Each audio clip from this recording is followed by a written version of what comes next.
Hey, everybody. Welcome to the Tribe of Leaders podcast. I'm your host, Emi Kirshner. If you've been following me even for a little while, you know that I'm a huge fan of having a gratitude practice. I think it's a great way for shifting anything that's happening to you that you're not in love with into something that's more positive. And one of the first apps that I ever used was years ago, was called the Gratitude Journal. And imagine my surprise when I connected through a Facebook group with the creator of that app. Her name, and on the show today, is Carla White. And Carla shares her story of the how and why she created that app and how it's changed her life tremendously. I loved talking with Carla. She shared some nuggets of information that I was really surprised to hear about why gratitude and expressing gratitude is so important to our happiness. Listen in. My name is Emi Kirshner. I'm a serial entrepreneur and investor. The one thing that I get asked all the time is, how do you achieve success in business and make an impact? In each episode of the Tribe of Leaders podcast, you'll hear from entrepreneurs and visionaries who share how their leadership has changed not only their lives, but the lives of everybody around them.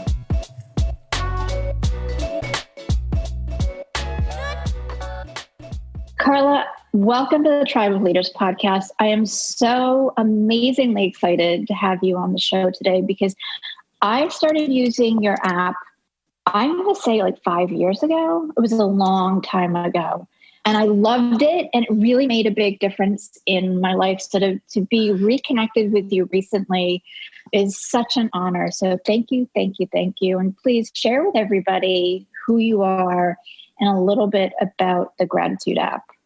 Well, first off, thank you for having me on your show. This is such a huge honor.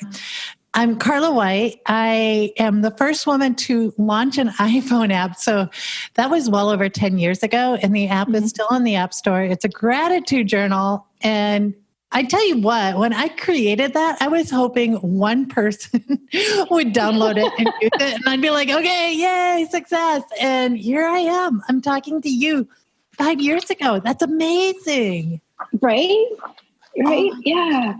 It was the first gratitude app, I think, that I ever used. Well, it was the first one on the App Store, right? And then there are probably. Now there's a lot of other ones, but it was the first one. And, no team, just me, no funding, no big marketing, nothing. And gone strong for 10 years on the App Store, in the top of the charts.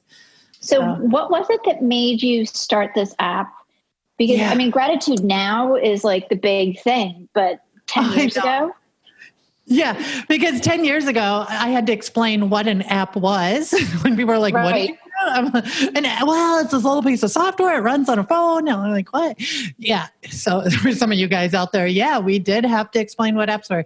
But I also had to explain what a gratitude journal was, because people I'm like, okay, you write down 5 things each day that are pretty cool. That's it. And people are like, why would you do that? And the reason I created the app is because that little practice of writing things down each day that were awesome completely saved my life. I can't emphasize that enough. I mean, here I was. Well, it kind of started back. I was living in London. I was just got done with this big, long job with Microsoft, of all people. Mm-hmm. Awesome. Like, that was the company to work for at the time. And I was traveling all over the world, had a, 6-figure salary, all that. And they said, do you want to go back to the States? And I said, nope. They said, well, then we're going to let you go. So here I was in London, didn't want to go home. And I had just met my now husband, then boyfriend. Mm-hmm. And we thought, well, let's start a business together, right? How hard can it be? And I started this business, and it was eating every penny that I saved from my career. And I wasn't handling stress. I wasn't doing it. I would go out for a run like a couple of times out of the week. And because I could run, I thought, oh, I'm good. Nothing's wrong. But I was drinking. Those endorphins. Yeah. Yeah. Like for 20 minutes every few times a week, I'd have this endorphin high, but other times I had a drunken high to get through.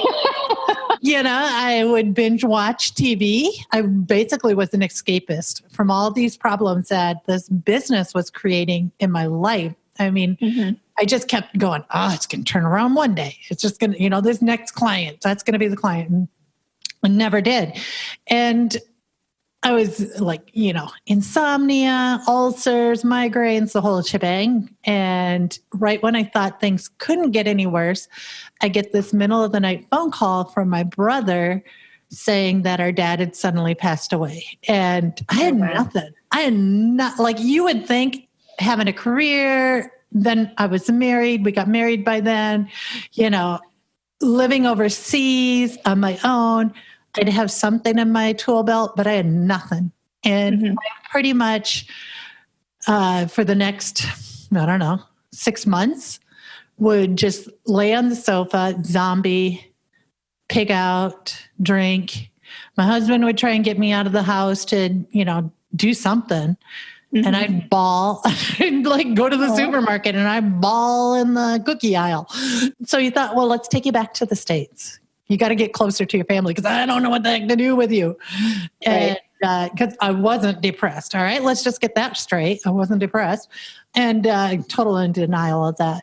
And so we get home to South Dakota, which I fought tooth and nail because London wasn't my home. I worked really hard to get there. I mean, I grew up on a farm in South Dakota. I worked my butt off to be able to live overseas. And back was putting tail between my legs, giving up.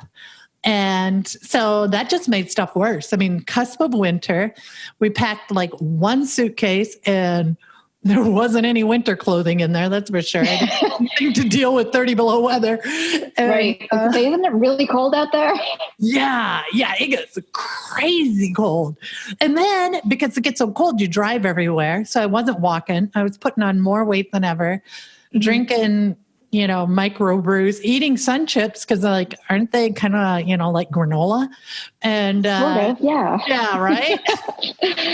Totally had myself convinced on that, and got worse and worse and worse. Right, insomnia is worse, and working a job. I didn't like the job. I was anyway.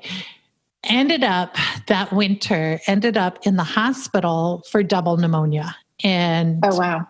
Yeah. I mean, I couldn't breathe. And when finally my cousin's like, you need to go in. And so I finally went in and the doctor's like, here's something for your double pneumonia. And by the way, you need to do something about your depression. And I'm looking around the room, wondering who the heck she's talking to, because I certainly don't have depression. Right. And, what depression? Yeah. Right. That was such a label that I ran from so much.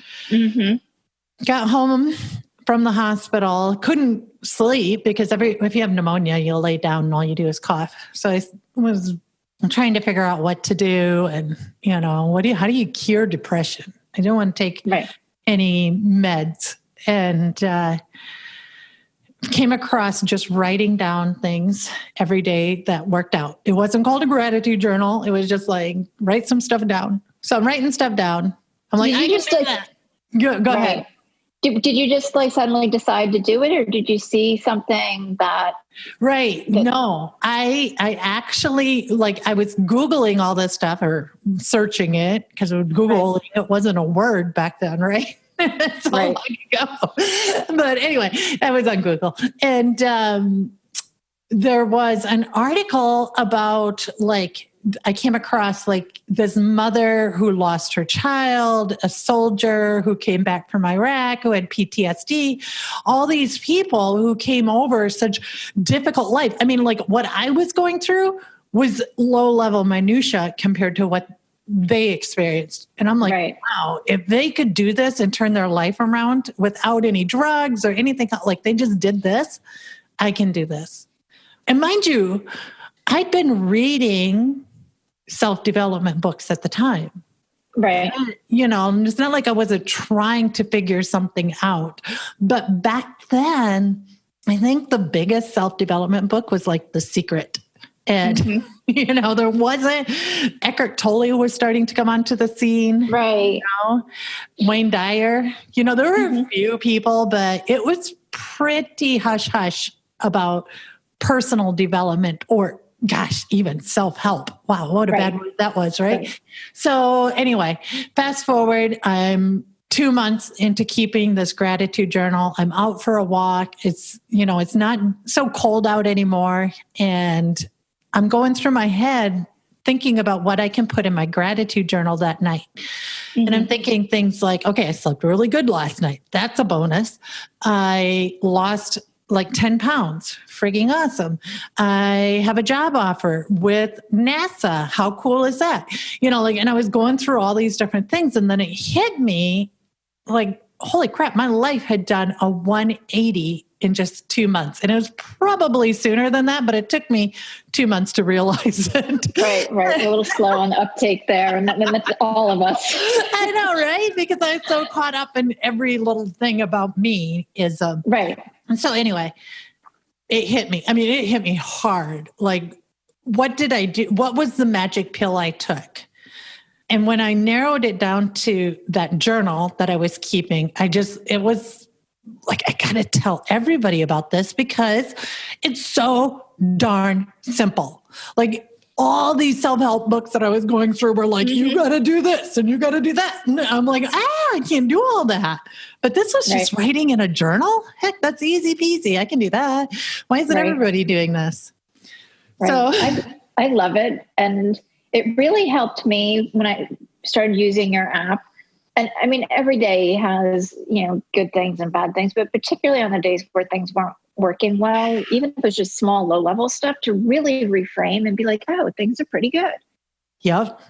Yeah, right? Right. Because what it does, and so after releasing the app, I've dove deep into neuroscience and positive psychology and ancient wisdom. And there's all sorts of like physics and law of attraction and all that other stuff. But if you want to take and simplify it, you are just taking your life, what the good moments in your life, and you're replaying them in slow motion so they stick in your brain. Okay. And when you do that, your default mode of reacting to situations changes. It's really so simple. So the way I liken it is, I grew up on a farm, and in the spring, the yard would get pretty muddy, and my dad would be driving his tractor to the feedlot and fill up the scoop. He'd fill up the scoop, bring it over to the cows in the yard.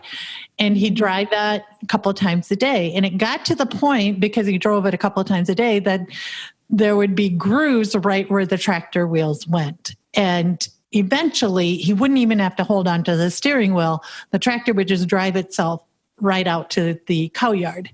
Right. And the same thing happens in your brain when you're reliving these moments, because your brain does not know, as smart as it is, it does not know when you're writing and feeling that moment again, whether that is happening right now, whether it happened in the past, in the future, it just knows that it's happening. And so your subconscious is like 4,000 miles per hour, while your conscious mind is only about 70 miles per hour. And so your subconscious is running the show 4 steps ahead of every decision you think you're making. And you're going deeper into your subconscious and changing and upgrading the software in your mind. I love that.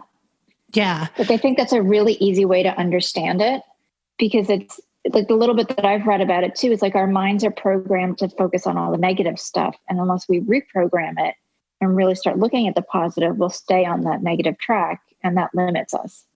Well, okay, I'm glad you brought that up, because that's a big pet peeve of mine. Is it gay? Yeah. The only reason we are programmed to focus on the negative is because we've been brainwashed into that state. You look at our kids, are they programmed to look at the negative? Right. No way are they. Holy cow. My kids get up, they're full of energy, happiness, life, unless I tell them they can't have the iPad. And but seriously, they are. And here, listen to this. The top 3 industries in the United States need us to live in a state of fear, lack, not enoughness, anger, anxiety. Mm-hmm. They need us to be in that state continuously. So what are those 3 industries? My first job out of graduate school, my first big girl job, was working for the Pentagon. I worked on a $3.5 billion Pentagon program. And this was when $1 billion was a lot of money. And that portion of the budget, the defense budget, was just a tiny sliver. So the largest industry is arms. We need to live in this fear of people who are made up of the exact same stuff that we are made up of, but we live in fear of our own species. Right. Okay. So that's number 1. We got to be in fear and pay tons of tax dollars for arms. Second one is pharmaceuticals.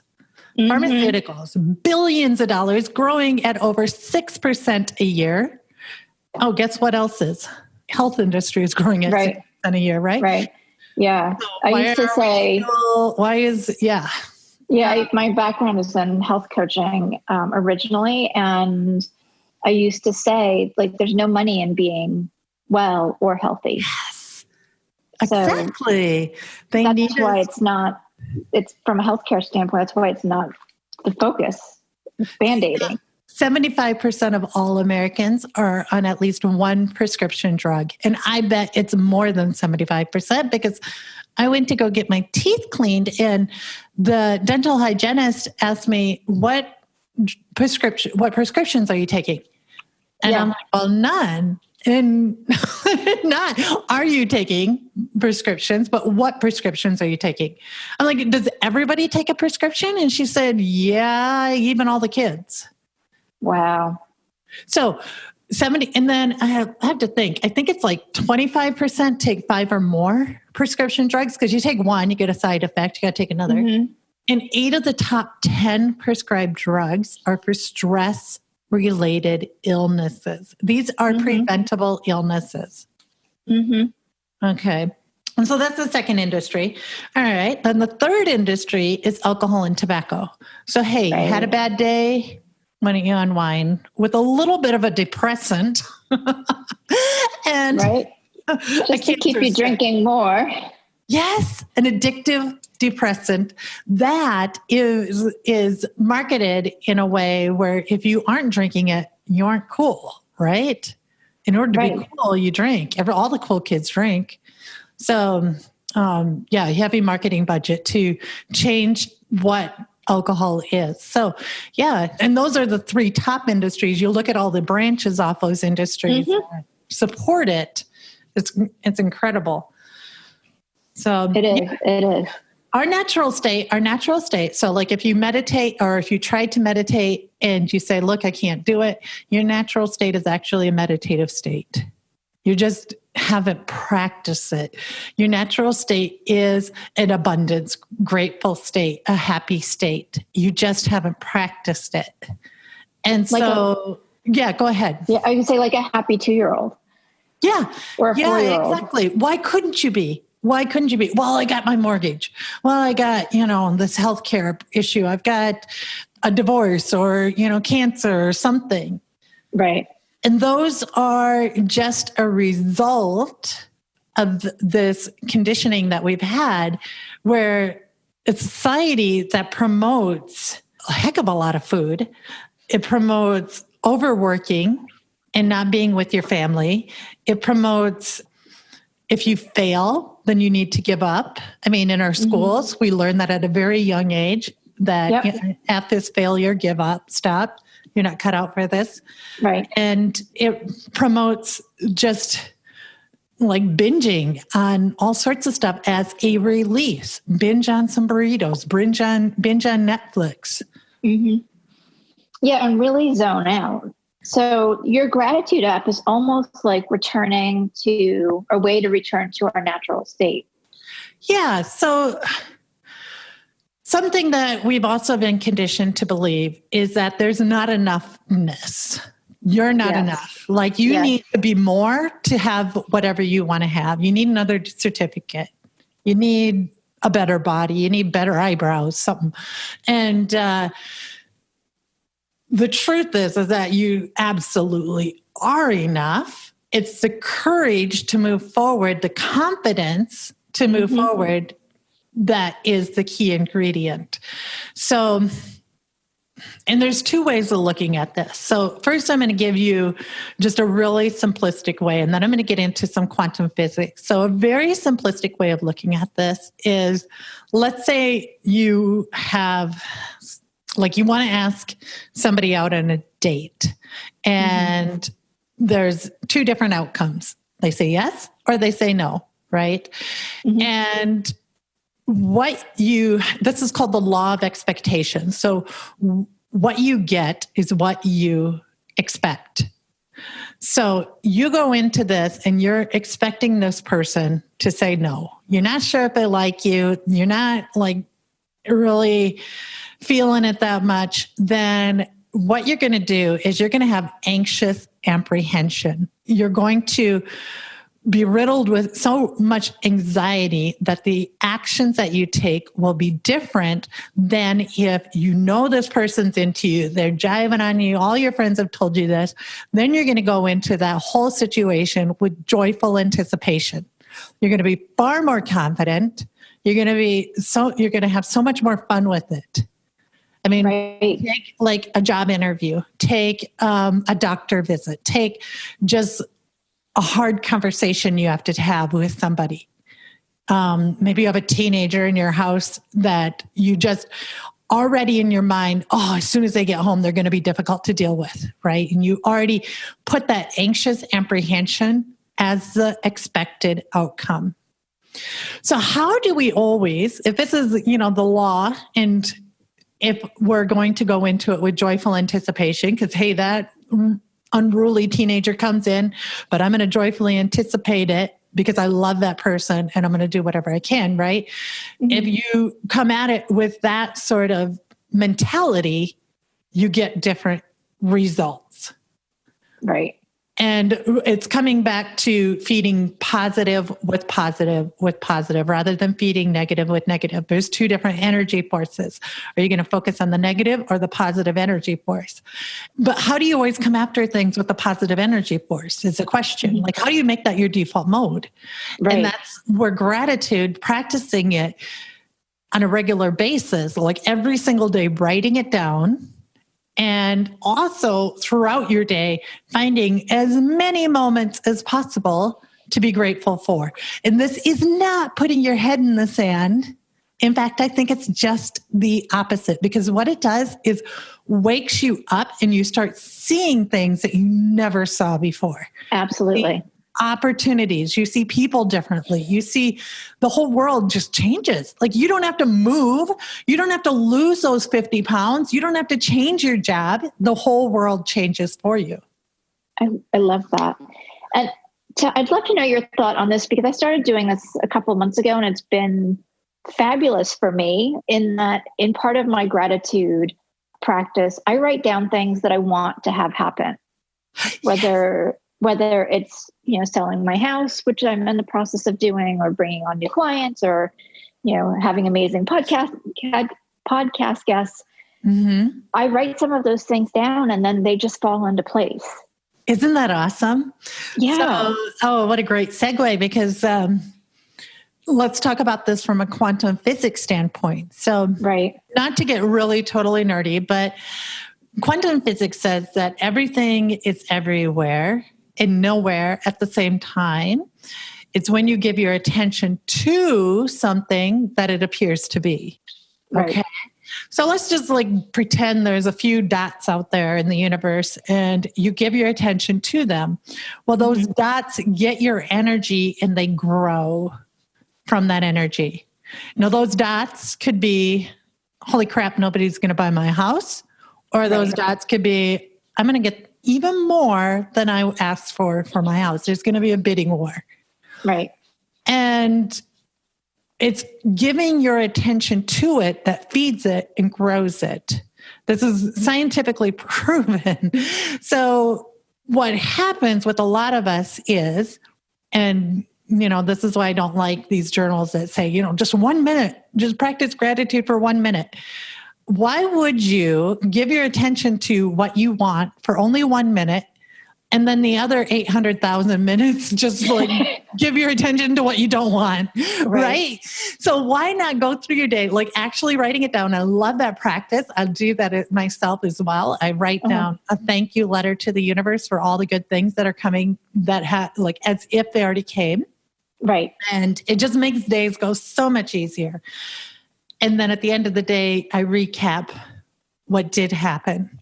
Mm-hmm. And I consider it a memoir of my life's best moments. And throughout the day, just looking constantly, how can I, like, what can I be grateful for? What can I celebrate in this moment? Mm-hmm. A lot of people get hung up on thinking, well, I need something big to happen first before I can start my gratitude journal. Like, I have nothing to write in my, what do I write?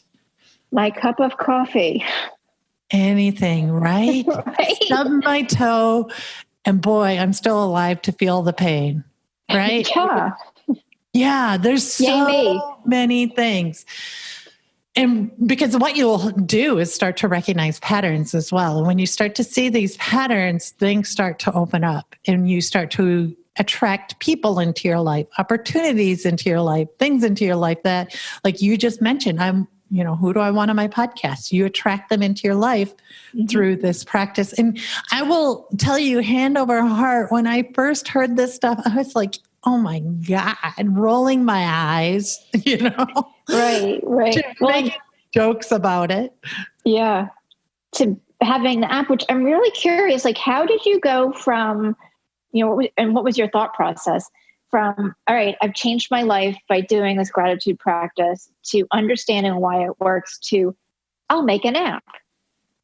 Oh, right. Yeah, here's the thing. I didn't understand how gratitude worked. That I did not know. That was all voodoo to me. But I was like, that's why I was like, if one person changes their life with gratitude, then okay, we've got something here. But what I wanted to do was just make the app so one other person could, like, I wanted it to be a total stranger I'd never met before.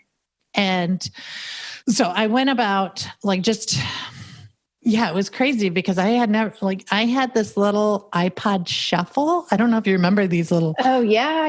Oh my goodness. Tiny little things. Only Apple product I had.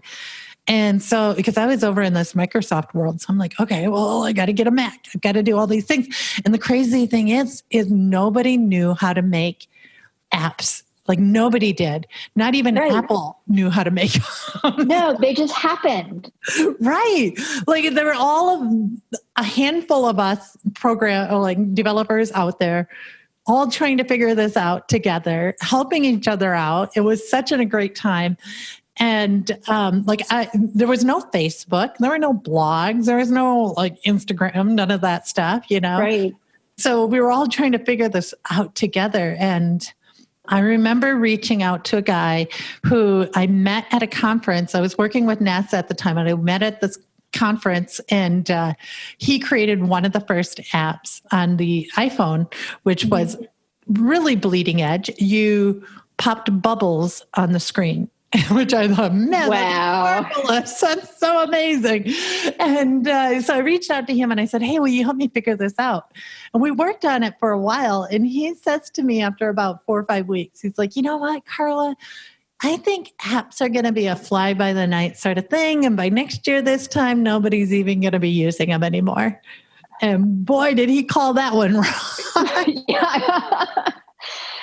Yeah. So I think an app is more important than a website in many cases. Well, the neat thing is that it's a tool that, like, if you're an entrepreneur and you want to build a tribe, it's a tool that helps your tribe out straight away. Right. So what I try to do, because I've been in the people's shoes that are using my app. I've been in those shoes. I've walked that. I know what it's like. Mm-hmm. What I do is I'm like, as soon as you get my app, I'm going to invite you into a whole community where we're going to work on this together. We're going to change your mindset and change your perspective and your trajectory of life together. Right. Because a lot of times when you start on this spiritual journey or this self-development journey, the people in your life who are closest to you are kind of thrown for a loop. Like they're kind of used to using you as a doormat or used to you being depressed or something like that, or quiet. And once you start to step into your power, you kind of throw all that to the curb. You're like, hey, I love, like there's so much I can do with my life. But the people that you're living with or the people that you see on a day-to-day basis working with, they start to reject that right away because it introduces fear into their own life. Like, change. Yeah, it's a change. Yeah. And a lot of times they see this change in you and they don't see it in themselves. So they don't understand how you can have it too. Right. Yeah. Yeah. Very cool. So you've got the app and it's growing. Right. I mean, more than one person downloaded it and used it. Yeah. Right. Like thousands and thousands, and probably millions of people have downloaded it at this point. Yes. Yeah. Yeah. From that experience and, in the last 10 years or whatever, what is the most unexpected leadership role that you've had? Yeah, I went from that to starting an app agency and writing a book called Idea to iPhone. Mm-hmm. And out of the blue, I get invited to sit on this panel in Washington, D.C. And the panel is being funded by Verizon. And they are trying to come up with a unique way to educate the public on domestic violence. So I get invited to this panel, and at the introductory meeting, everybody's going around the table, and I have never been in a room like this before, where it's all these people who have published papers, and they're rattling off like their degrees. I'm so and so, and I've got this blah, blah, blah, and letter. I work for labs, and I publish journal number, blah, blah, blah. And I'm sitting around the table going, oh my God, what am I going to say when they come to me? So I'm like, okay, I am Carla White and I ran away from home when I was 18 and I just went on with the whole truth. Like I worked in a bar and it was a strip joint. And, I don't know where this came from. And everybody sat there with their jaws on the floor. And I did not know this when I was sitting at the table or when we were going through these round tables and discussions, that what they were planning to do was hand out, I can't remember what it was, like a $250,000 grant to work on a project. Mm-hmm. And so I didn't know that all these people were vying for that money. And that's why they were all sort of puffing their chests. Their peacock feathers, and banging their chests. Lo and behold, I get home and I got the award. I got the grant. Amazing. I know. And for just being you. For being me. For being totally me. Because I didn't just talk about all the horrible, all the rebel stuff I did. But I shared why I created the app and, what I hope to create in the future and what my goals are and, how I want to first, I really, really, really, really want to help people get unstuck. Stop telling yourself that story. Get yourself out of that situation. Just get out of there and get yourself on the path that you are meant to have. And then when you're on that path, allow as much money and freedom and happiness to come to you and shamelessly accept it. So many people feel like they can only receive what is logical or rational. Mm-hmm. I shouldn't be greedy. Come on, be greedy already. Look at the people who are running our country. When women make a lot of money, then we can fund other women projects. Mm-hmm. Yeah, I've read that when women make more money, it is actually a better investment because we spend it not only in on ourselves and our families, but then we go and invest in other women projects or other projects that are helping communities grow, which then create more revenue for the communities.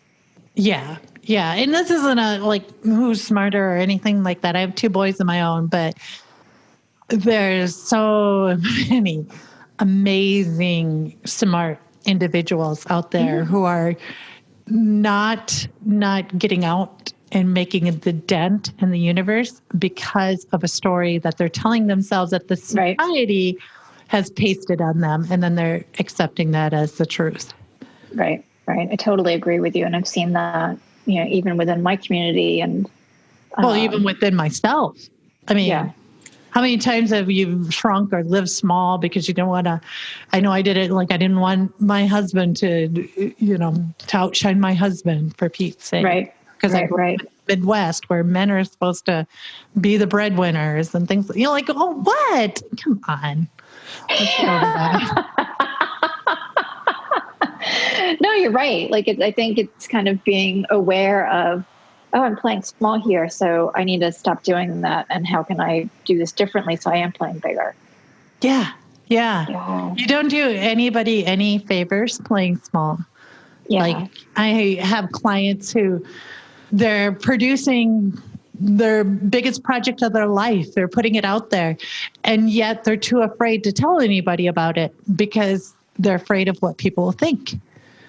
And how many times have we shrunk because, oh my gosh, I'm going to do this? I'm going to pay money for that? If only people knew how much money I paid for my coaching. I think some of them would roll over. But I tell you what, you want some shortcuts, get a coach. Go do stuff that seems kind of crazy. I am a coach outside of being a host of this, as you are aware, and I've had coaches, and I presume you have too, and it's been the best investment I've ever made, because you've got that somebody outside of you going, hello, you're doing that thing again. Yeah, right? Yeah. And for some reason, we go through school and we're like, okay, I'm done with high school, or I'm done with college. Now I'm done with learning. Yeah. No. Oh my God. Our whole lifetime. Yeah, right. That's the whole fun of life. Lifetime. That's the juice. Yeah, absolutely. So what do you encourage people to do who are looking to, kind of get outside of themselves? Are there any tools that you offer that they could access that would help them start resetting, their mindset, get some appreciation for the gratitude, etc.? Right. Well, you can get my app, but you just need a piece of paper and a pen, really. Right. My app is called My Gratitude Journal, and it's on the App Store. It's got a little Buddha icon. And I think if you go to thegratitudeapp.com, it'll take you right there. Okay. But here's my little secret trick to really creating energy in the way that you want it to go. And because if you think about your life, it's like this big tanker going through the ocean, and turning that tanker around takes some effort, right? It's not just going to happen after 1 or 2 practices of writing in your journal or anything like that. In fact, let me liken it to this. Would you rather me give you $1 million right now, or give you 1 penny that doubles every day for 31 days? I think I'd rather take the penny, because I can't do the math in my head, but my guess is you end up having more. You do. Yeah. So just so we can clarify. So day 1, it's 1 penny, 2 pennies, 4, 8. That's what I mean by doubling. Right. So what happens is day 17, 18, I need to get the numbers on this, but you're only at a few $1,000s. Whereas the other dude's sitting over there with $1 million, and you're like, okay, I got the short end of the stick here. And that's usually where people give up, because they aren't seeing the results of the efforts that they're putting in to turn this tanker around. Right. And if you carry on, by day 26, you got close to $1 million. By day 31, you have over $3 million. Wow. Yeah, I love it.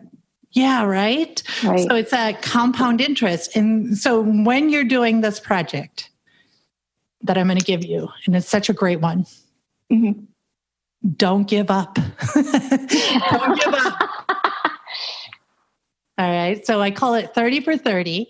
And what you do is you write down 30 things that you love.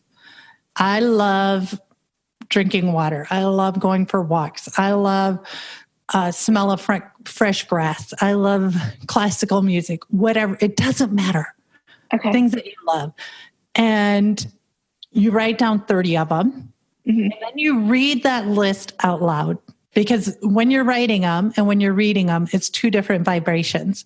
And you're really getting a really awesome, sing it to yourself if you want to, like whatever. But read it, write it and read it. 30 things. Okay. And they can be things in the future too. Right? I love my lake house. You don't have a lake house, but heck, I'm getting one, right? So I love it. I love my neighbors at the lake house. Like, it's easy because here's the thing. You can't repeat anything on your list during those 30 days. Everything has to be unique. And the reason I say that is because we tend to just scratch the surface level of this. And seldom do we dig deep into the real guts of where things are happening. And so you do this every single day, 30 things, unique things for 30 days. I will tell you, your life will be catapulting in a different direction. You would have turned that big old tanker around. I love it because by the end of 30 days too, like you really have to stretch your imagination. Mm-hmm. Mm-hmm. You tapped out. You can't write. Yeah. And I love playing with my kids. Well, what do you like playing with your kids, right? Get into some details. Now, here's another thing. Like if you're dealing with a person, you're finding it hard to forgive them. We've all been wronged by somebody, right? Right. Yeah, right. As soon as you say that, the vision of that person flashes in your head. Anyway, I had a friend, her husband just up and disappeared, right? She knew he was still alive. He just took off. So she confided in me. She was so upset. And I said to her, you know what? What if you just sat down for all of today, the whole rest of today, instead of crying and letting your emotions take over? What if you sat down and you just wrote as many things you were grateful for that person, for him in your life? Mm-hmm. And she's like, she shared the list with me. It was pages long. She was grateful that, he showed her children love. He was grateful that he took her to Spain, that she got to see these things, she had tons of stuff. She sent the list to him and now they are the closest of friends. Oh, that's great. Yeah. Yeah. Right. Very healing. Very healing. Yeah. And it's gratitude, love, joy, bliss. It's the highest frequency. It's the frequency where things are created. It's, if you're creating out of fear and lack and not enoughness, you're just going to get more of the same. Mm-hmm. If you're trying to motivate yourself because of fear, because of lack, you're going to get more of the same. You're never going to get what you're looking for. It's great. It's great. I feel like we could talk for hours about this. I love what you're sharing. We do have to wrap up. So share with everybody, because I know you have a really cool gift for everybody too. And then where everybody can connect with you. Yeah. So let's see. Well, if you want to create an app, I do have a free roadmap that you can download, which is called the Ultimate App Success Roadmap. And you can get that at carlawhite.org roadmap. Okay. Or if you want to get into more of a gratitude practice, I do have a free 30-day prompt. So it's like 3 easy methods to jumpstart your gratitude practice for quicker manifestation. And you can get that at carlawhite.org, free 30-day prompt. Awesome. Thank you. That's so generous. Yeah. I would recommend everybody do that because I know, and I see my clients, and obviously I read some of the reviews on your app too, and people are like, Carla changed my life. Yeah. So, why not start doing something that's so simple? Yeah. I mean, it's connected me with you. It's connected me with like a roommate that I hadn't seen in years. Mm-hmm. I mean, it's connected me to the first woman to row 3 oceans solo. I mean, this app has truly changed my life. It's just been the best thing ever. That's awesome. That's awesome. Where can everybody connect with you? Yeah, just go to carlawhite.org, or you can follow me on Instagram. Hey, Carla White. That's Carla with a C. Awesome. Thank you so much for coming on today and just sharing your wisdom and positivity. It's been an honor, a true honor to hear your story and really see how you've changed your life. Oh, thanks for having me. What an honor to be here. Yeah, awesome. And thank you, everybody, for listening in. We will see you next week. As an entrepreneur, do you ever feel isolated, like you're just grinding away and not getting to the place or reaching the goals that you want?